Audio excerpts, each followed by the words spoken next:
So, Hello, welcome to another edition of the Agile Uprising podcast. I'm Andy Cleff. Pleased to have back Gene Gendel. Nice to see you, sir. How's today's been? uh, thank you for having me, Andy. It's a pleasure. It's my pleasure to be your guest. I'm honored. I remember every time you host me, or it's just you're very welcoming. So thank you for having me. Awesome. Gene, for those who don't know of him, lean and system thinker, lean system thinker, lean and system thinker, lean and system thinker, challenger of organizational structure and culture, Boy, helper of teams on their path to improvement. not mouthful, right? Yeah. Yeah. Last time we met, Gene, you shared one of your superpowers, if I recall correctly. It was the ability to, how shall we say, politically correct, smile into problems. Yeah. Is that what I said last time? Yes, I do tend to always smile, and that's how I end up with so many wrinkles. Bring out a Uh, sense of humor. it's if this is the power, then maybe that's it. Let's talk Um, about the flip side. You remember Superman, he had his kryptonite. What in the workplace is extremely harmful to you, causes you some weakness, or takes away that superpower? what's my weakness, right? Well, what makes me weak, right? Yeah. Yeah. Yeah, I don't want to give a cliche answer. Oh, my weakness is my aspiration to work hard. Yeah. Yeah. Everyone and the mother says that at the interview right now. My weakness is I do have some, I guess, what comes to mind. Sometimes when I feel overly passionate about something, I tend to get a bit short on breath, like for a few seconds, and just because I got this something inside of me that starts boiling. Hey, yeah, I got to rebuttal this. This is BS. So this is something that is my weakness because if I do have to reply ASAP, my voice gets weak. So it's something that I need to learn how to control. Like Mm. even though I want to rebuttal with a strong argument, it does not mean I need to lose my coolness. Cool heads prevail. I should like inhale, hold it, Inhale, and then speak. So it's exhale. more of a physiological thing, I think, Yeah, related there's to my something there. yeah Well, if I find you holding your breath, I'll figure out the yeah. subtle reminder. In case you missed it, listeners, episode one was 2 weeks back, something like that. Oh, time's a blur. It was about organizational enablers, and we focused on the how and why of behind HR policies and financial structures, and how they're critical areas to enable, or if misapplied, constrict the ability to make meaningful transformation. I'll make sure there's a link to that first episode in the show notes. So today, in this episode, which we can officially call the second in a series, we want to build on that conversation. And we're going to dive into what true product orientation means, why it's more than just relabeling boxes on an org chart or job titles from last week you were a BA, now you're a product owner, or recently, hey, project managers, you're now delivery managers. Oh, wait, maybe you're back to project managers again with that merger. Too soon? Yeah, well, let's not get started on that merger, please. Okay. You'll get us. Yeah, we'll both stop breathing. And then at a later date, we hope to close out this trilogy of Beyond Agile Theater with a really great conversation about org design and how it's critical for setting things up for sustainable agility. Yeah, But today, let's unpack some common misconceptions about product-centric organizations. We'll examine how work breakdown, team structures impact that product focus, and then explore the connection between product orientation and effective budgeting. I have a theory that that effective budgeting might be the fourth show in the trilogy. Does that sound like a good setup, Gene? Any adjustments before we dive you have in? no objections. I think it's a pretty good setup. I think it's a good agenda, and we should be able to, you know, Okay. give a thing or two to people Let's to dive think into about. Yeah. let's dive into what true product orientation means beyond that surface level change that many organizations attempt. How would you describe the difference between what you call genuine product orientation and what we see as agile theater, relabeling of roles and restructuring of things without real meaning behind it? What's the difference? Uh, well, so in general, I'm going to say this is like a preface statement. Words are cheap. Anyone can pretty much say anything these days, especially if it's not a controlled industry like tobacco, alcohol. Pretty much, any word that's used loosely can fly. Things will fly, and no one's going to be held accountable for doing this. Just something I wanted to throw out there. But let me give you maybe one or two specific examples where a fake product could confuse the heck out of people. In fact, because it may sound nicely and it may look nicely on paper, someone will falsely fall for this and will be mistreated, misinformed about what a true product is. Here's an example, and I can actually map this. I would like to map this to a more deeper systemic root cause. Yeah. Imagine an organization like a large financial institution, like a bank or an pharmaceutical, an insurance company, or healthcare or pharmaceutical for that matter. It doesn't matter.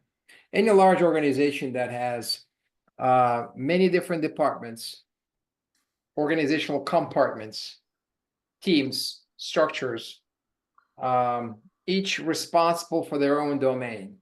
Let's just take a platform or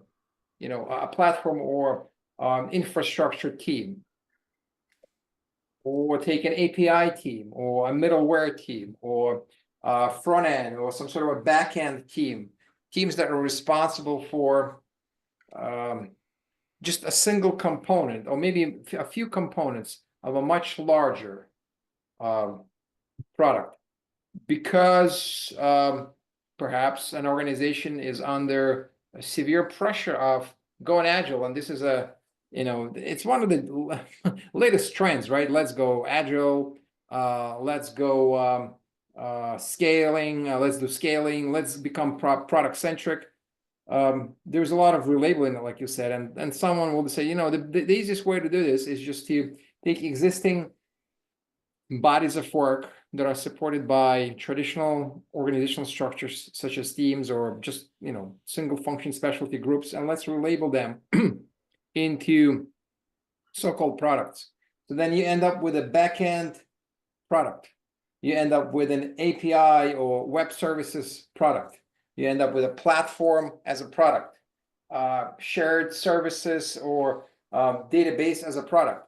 And to someone who is not as experienced and not as knowledgeable with the true customer centricity, this may sound like, well, it sounds like a product to this specific team because that's where their focus is, right?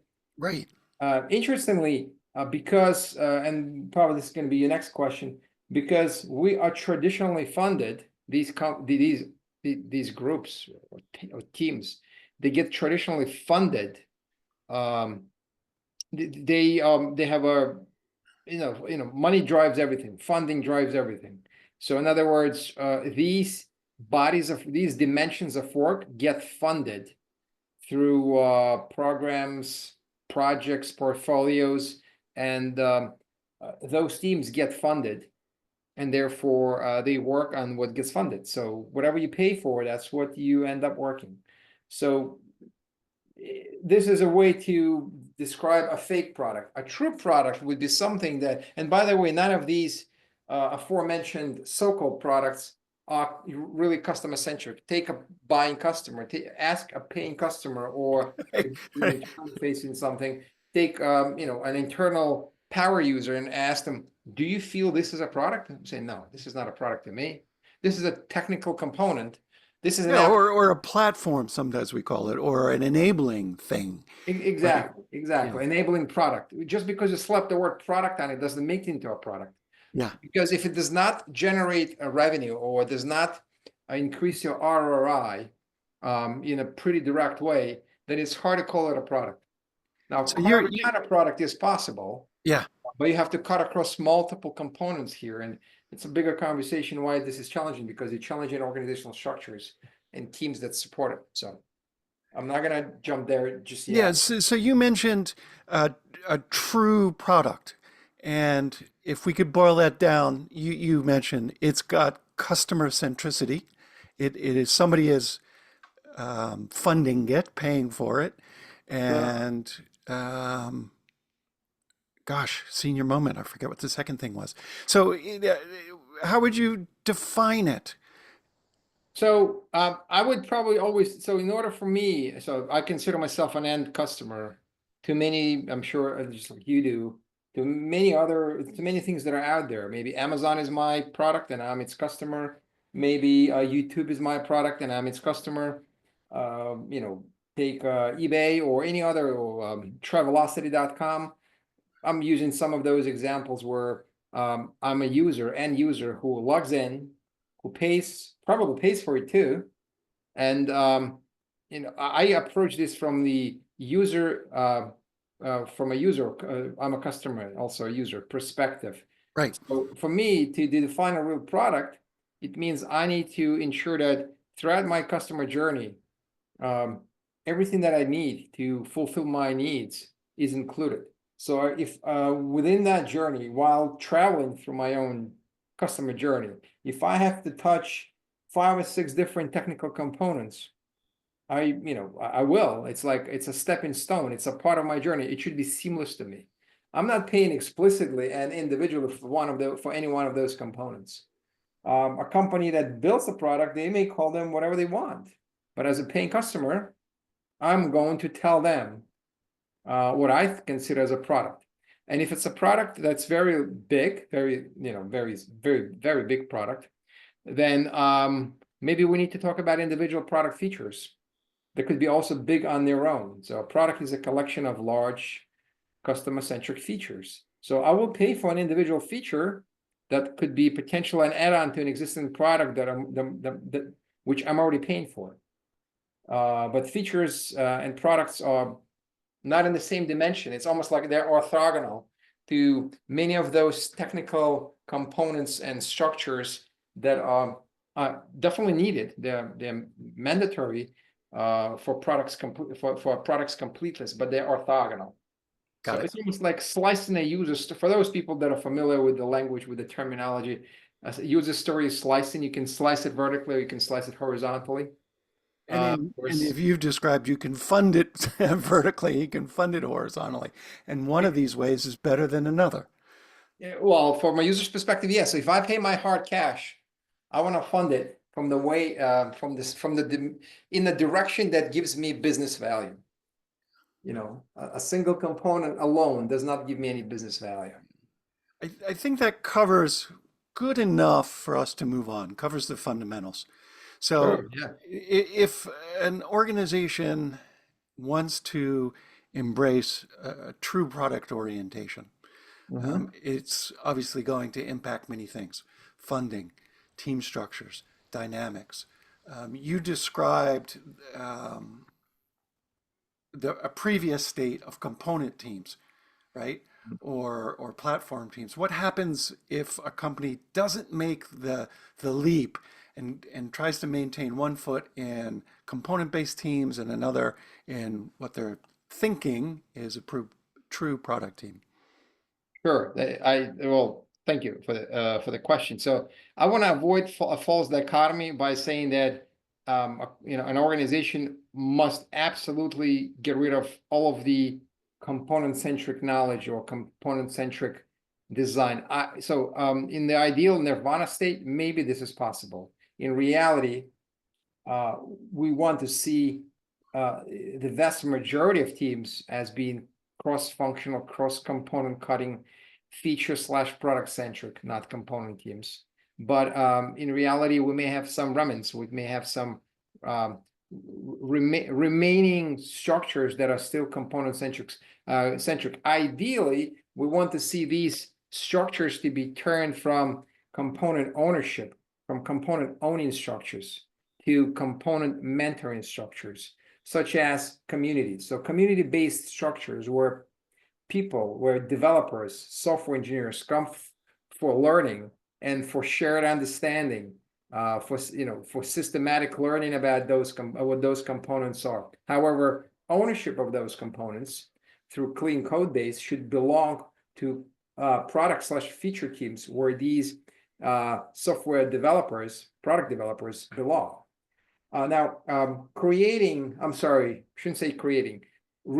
Retaining very traditional, heavily emphasized component structure for teams, while trying to erect feature teams alongside and trying to mix the two types may create a lot of collision and a lot of friction, Can you because it's unpack just that? like, Unpack that a little bit.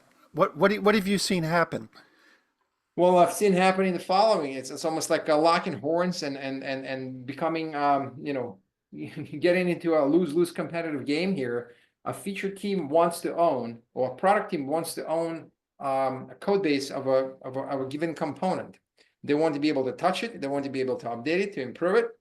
But if there is an explicit component team that owns it, they will fight back and say, look, you shouldn't be really touching it. Come to us, we'll do it for you. We're the experts. This is where it becomes, we end up with unnecessary complexities in coordination management. By the way, they're very expensive. And then if we go slightly deeper and try to understand why these traditional component structures exist, and oftentimes we hear a justification. Well, because it's almost impossible to create a full stack developer, to grow a full stack developer and build a cross-functional, cross-component cutting product team. This is so difficult. We need to maintain these super duper smart, clever component experts on dedicated teams. That's what we hear. But in hindsight, what we sometimes don't realize, it's the managerial voice that's protecting his or her own turf, Of because course. we're actually challenging someone's little kingdom. If I'm a component manager, if you're telling me, well, we need your component experts to be embedded on those respective product teams so they can cross-pollinate and teach others so that others can learn from them, you know what it means to me? It means to me that you're telling me that you're going to disband, you're going to dismantle my personal little kingdom. Yeah, that's a scary proposition for some. Yeah, so essentially creating, and if you're gonna tell me, well, Gene, you can, join one of the component teams as a senior executive component expert and teach others, great. But to me, it actually sounds as a demotion, because I used to be a manager. So there's an organizational aspect to this. You had talked a little bit up front about regulated industries, and I'm wondering if there's an overlap in a justification to keep a specialized component team, limited justification because of some regulatory exposure. Have you come across, Yeah. let me make it broader. Is there any Sure. use case where it makes sense to keep specialized component teams? Well, just so you know, like banking is a pretty regulated space, and fintech, as sometimes we hear, is a pretty regulated space. But some of quite a few folks that I've spoken to, the organizational executives, and some people that are in charge of internal audits, and people that face external audits, they confess that many of those regulations are pretty vague and soft. Is that it is internal. It is the companies themselves that impose it upon themselves to be on a safe side. So this is just about regulations. But as far as having a justification for still having some of these component teams, well, one thing to realize, we're not suggesting for the knowledge base and for wisdom to go away. We are not saying let's completely abolish deep component knowledge that some of these people have collected over years. We are in fact recommending to turn these people into professors of craft, into mentors, people that actually teach this to others. So instead of owning this, they can turn into themselves into educators. So this can start educating others. And instead of me saying to you, Andy, don't touch it. It's my job. I'll do it. I say, Andy, how about I teach you how to do it? And maybe it will take a while, or vice versa. So for mentors to feel proud of themselves and to feel not diminished in their influence, in their importance, organizations need to make an extra effort to support them by elevating them, by recognizing them, by respecting them. And frankly speaking, nothing speaks louder than a generous compensation. So why not turn a component manager into a component professor whose responsibility now becomes to teach others, make them more senior professor of a top-notch university. I love it. Yeah. There's a beauty in that approach, and there's also some thorns in there. But the beauty is over time, the organizational resilience goes up because you've got a bench depth, you've got knowledge, you've got somebody raising up others, ideas, collating, cross-fertilizing, and it's really a wonderful thing. The thorns, as you described it, are compensation. We come back to money. Yeah, so the question of money should always be removed from the table. This is not me who said it. There's quite a bit of research out there for the last couple of decades. I always quote Daniel Pink's. He has a great recording and a great video and the book, Drive. Some people have seen it, probably have read it. Paraphrasing what he has said and written, the question of money should be removed from the table. So good executive experts should be paid enough not to think about being paid. Yeah. And at the end of the day, money talks, and I don't want to sound too cynical and too, too money centric. But if you take technical experts or any sort of an expert can teach others without worrying about their own, protecting their own spot within a company and worrying about their own compensation, they can do some amazing things. Yeah. Sometimes, especially in banking, we see a lot of bonuses and subjective perks that drive individuals' behaviors, and that is very hard to beat. We cannot really incentivize people not to own, not to dearly hold on to something that's theirs. That's my component team. You cannot really, adjust their thinking on this unless you substantiate it with meaningful recognition. Yeah. This So could there's be promotion with compensation. Yeah. Yeah, there's one good indicator that it might be happening. Let's come down the other side of the hill here. So as an organization moves towards really authentic product centricity, components, structures, infrastructure teams being fully integrated, what are some of the feedback loops that you see that indicate things are moving in the right direction? And also, what are some anti-patterns to look out for? That it's just superficial agility enabling theater. So if we are moving in the right direction, if we are actually erecting feature / product teams, true product teams that are staffed by full stack developers, or maybe not yet full stack developers, but people with an aspiration to become full stack developers. Sometimes we refer to them as T-shaped, or even better, M-shaped developers. And if it's like a nested if, right? And if these people are given a fair opportunity to learn and work outside of the traditional scope of space or scope of work that they usually work on, what may happen over time, we shall see more and more learning, more and more knowledge built up within those feature slash product teams, and therefore, what we will probably see down the road is fewer dependencies. And managing dependencies is super expensive thing. Companies do not realize that their cycle time is typically much longer.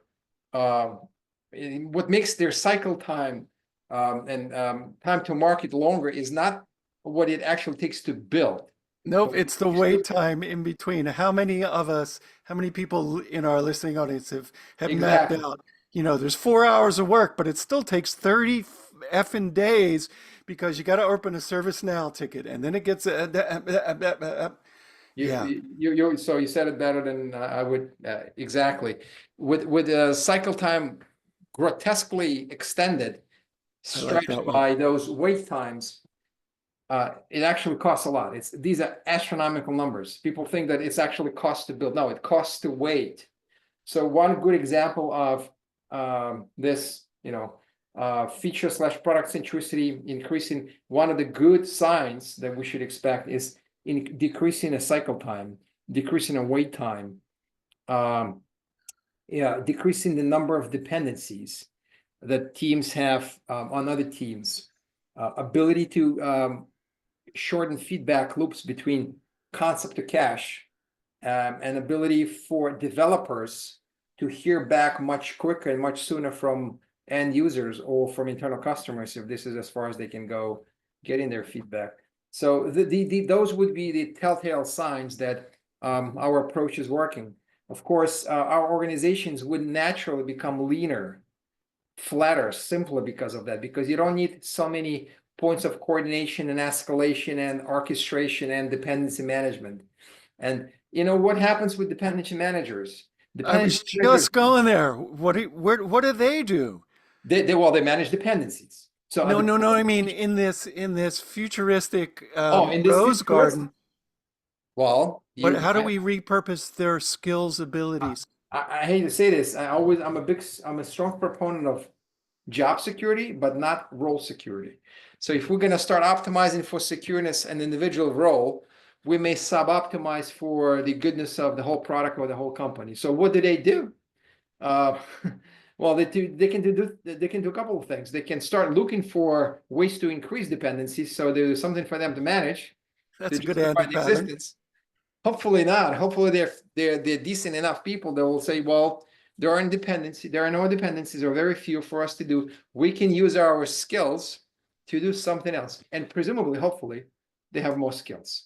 They have other hard skills that they can leverage elsewhere. Maybe they'll get ahead of the product sales, marketing, product management, or maybe they have technical skills and they can jump back into communities and teach others whatever expertise they may have on components, or maybe they will join product teams as senior product developers. So there are things to do, of course, if they have scars to show that they can do it. But there is a danger that they may push back implicitly and say, you know what? No, we need to. This isn't as simple as it gets. And next thing you know, the people that are in charge of complexity and dependency management, they will be looking for complexities and dependencies. And if they don't find them, what do They they might do? they might just make them. They may just make them. That's right. That touches into the final lightning rod. The third rail is budgeting, Budget. and with that is HR policies and support. There's probably a fourth show in our trilogy on that, but maybe quickly before we wrap up, Mm-hmm. what are the budget implications? How does the money flow Yeah. in a product-oriented organization? They've got to approach these things dramatically differently. Yeah. How do they start? Well, it's funny you say that. In my, when I teach large scale Scrum and organizational design with product centricity, and one of the system model and exercises is actually called follow the money. Follow. So we still live in the world where money means so much, we can talk about futuristic state, but today we still have money, funding, budgeting. So I always want to recommend approaching a product definition and product centricity from the standpoint of a buying customer.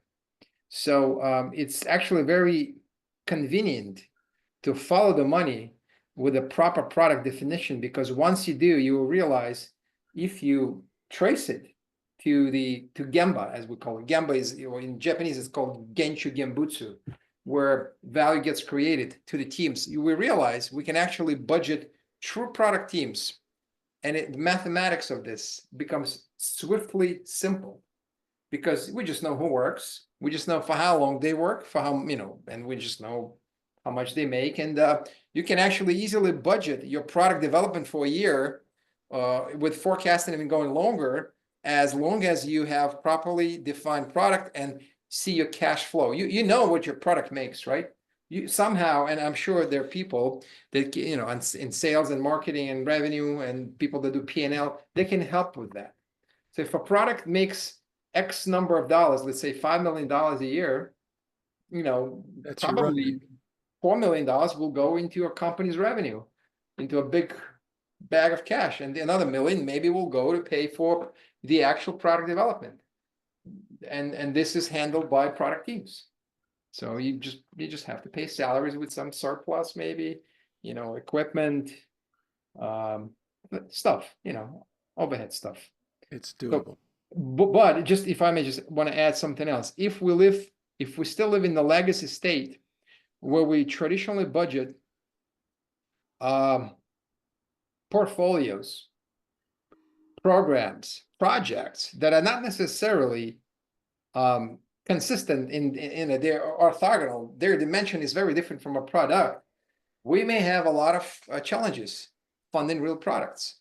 Yeah. If we fund traditional legacy projects, especially if we have a highly pronounced projectized organization, where functional teams get assembled and disassembled on the go based on short-term, mid-term project length, it's going to be super tough to fund a real product.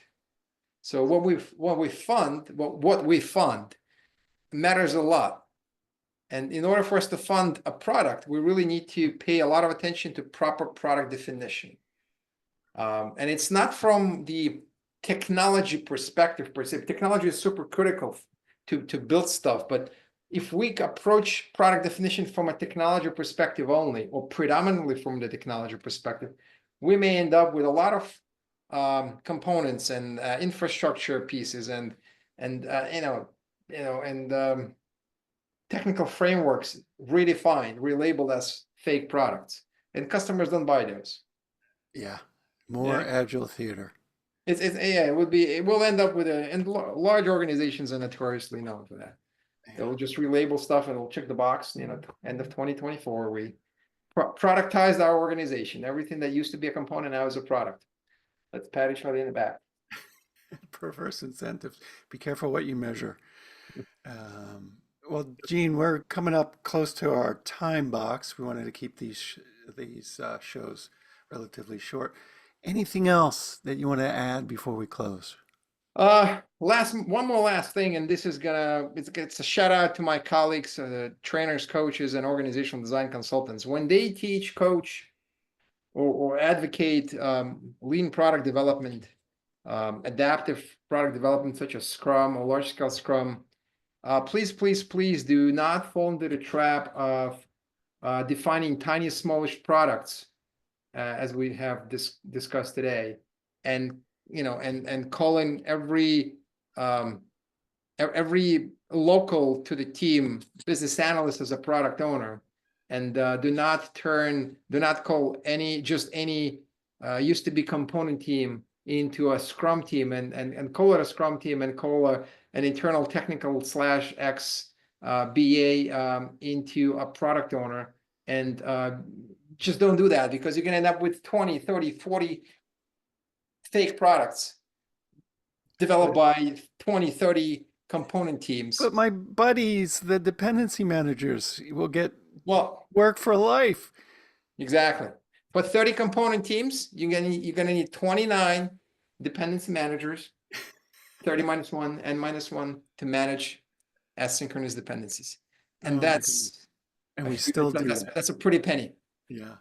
What are the best ways for our listeners to get in touch with you if they want to carry on the conversation? LinkedIn is probably the best, or Google. Well, Google will take you to LinkedIn or to maybe my website Okay, right there in the I'll corner. be So up there. but I'm really, This is a podcast. I'm gonna You keep can my point stuff. anywhere you want. No one will see it. I'll make sure to include that information in the show notes. Yeah. I want to thank you once again, Gene, and we'll see you again next time. We got to schedule that third episode still. Sure.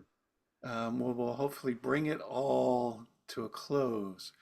We'll have fun there. Thank We'll you. have some Thank you fun. for hosting, Andy. This has been great. Thank you very much for doing this. Yeah. Thank you to our listening audience. If you enjoyed this episode, share it with a friend, share it with a dependency manager, and let them know that there Oh, please is don't. hope. There Those is, are the people that will just come and hunt us down. well, they'll come blame us. You can find me on our Discord server. See the show notes for a link and subscribe to the show, and we'll catch the next one. Thanks. Until next Thank you very time. much. Hey, everyone, thank you very much. Be safe. Stay safe. Don't do safe. Oh, wait. Do less. Wait, do more. Oh, let's just close it there. Yeah, let's just close.